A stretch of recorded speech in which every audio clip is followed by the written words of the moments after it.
Putin has a problem. In fact, he has a whole bunch of problems. Problem one is what looked like a brilliant psychological warfare operation, the meddling in the US election, has backfired massively on him, so that relations between the US and Russia are at an all-time post-Cold War low.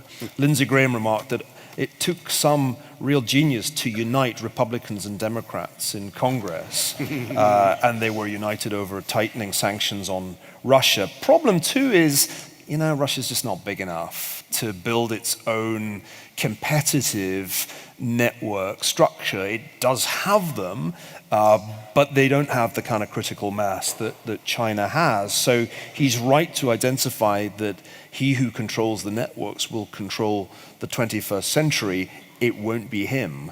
The Russian networks basically outside of Russia subsist for nefarious activities. So if you get booted off the West Coast, the Silicon Valley networks, then you end up going to the Russian networks to do whatever skullduggery you have in mind. And so the dark web is partly a Russian venture. But here's the trouble.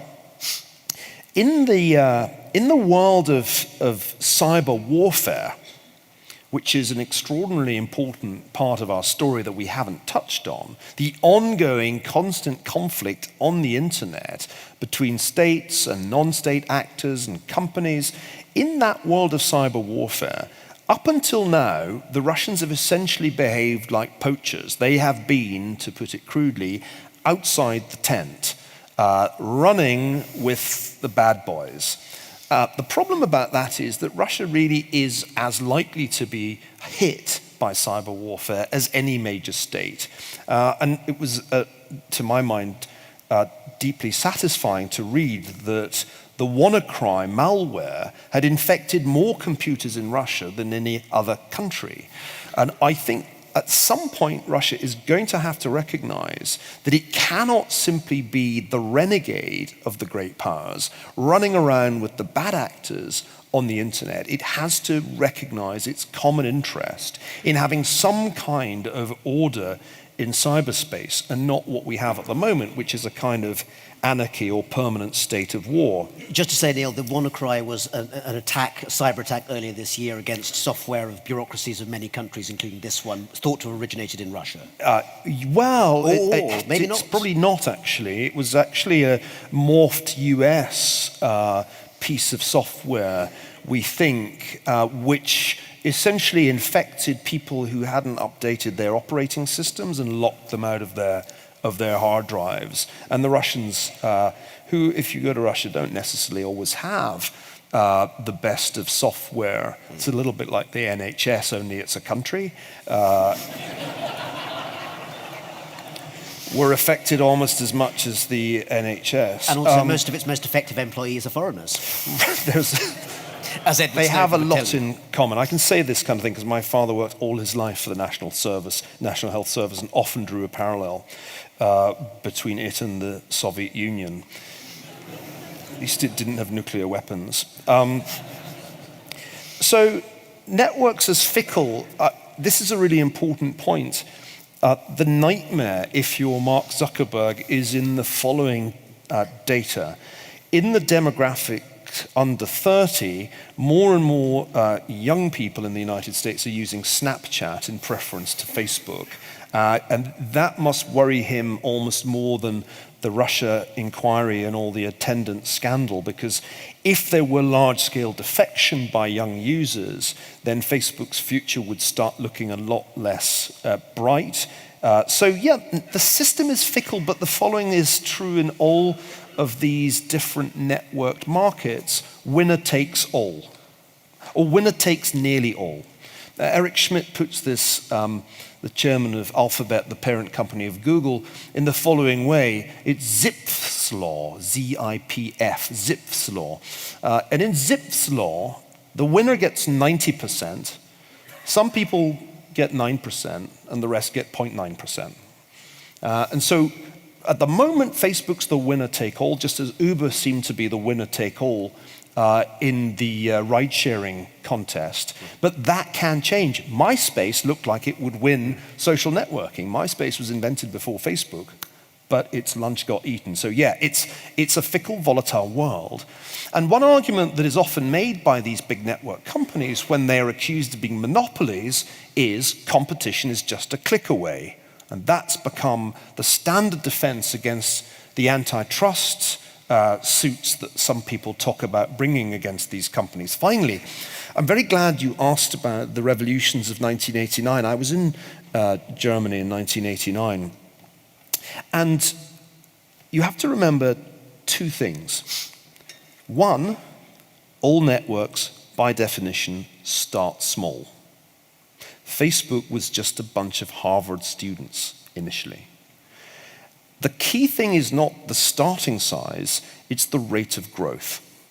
And the rate of growth of the crowds in Leipzig was exponential. I know this because I did the numbers for a book I wrote, I think it was Civilization.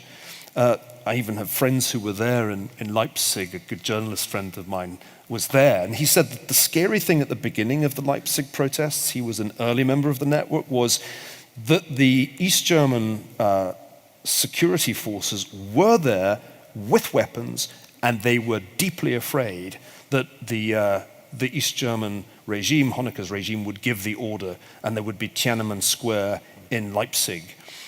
But because it grew very rapidly, exponentially in those few months, there came a point when that was no longer a viable option, especially for a regime that had essentially been told not to do it by Gorbachev. I revisit the story of 1989 in this book. 1989 was in some ways the best year of my life. I look back on it and I still marvel that I was there and witnessed the disintegration of the Berlin Wall that year. I wasn't there on the night that it actually came down. I was there during the summer. I even wrote a piece with the title, "The Berlin Wall is Crumbling," because I was observing so many people crossing over into West Berlin from other East European countries where the travel restrictions had been loosened, like Poland.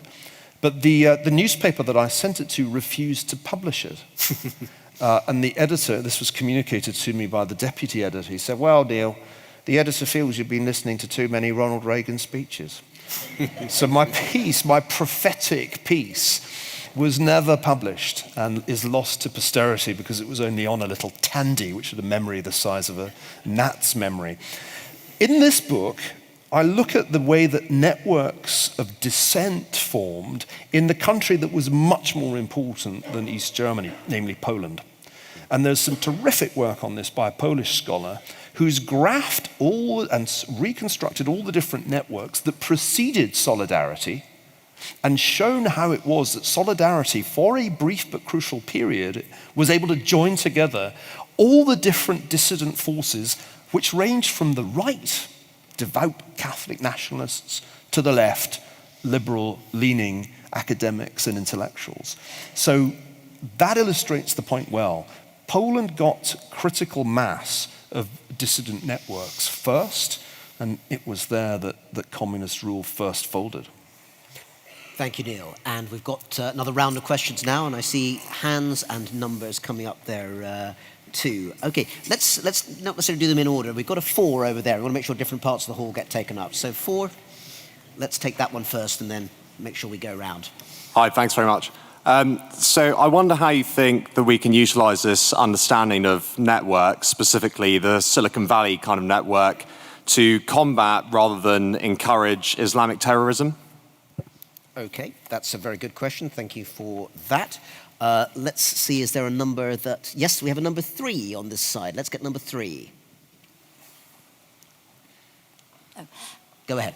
How do you think about the relationship between hierarchy and regulation, and what do you think is the most appropriate way to regulate networks? Very good question. Thanks for that. And there's another 4, but it's way over the other side now, so that's good. Let's get that 4. Hi, you spoke earlier about the hierarchy and the network.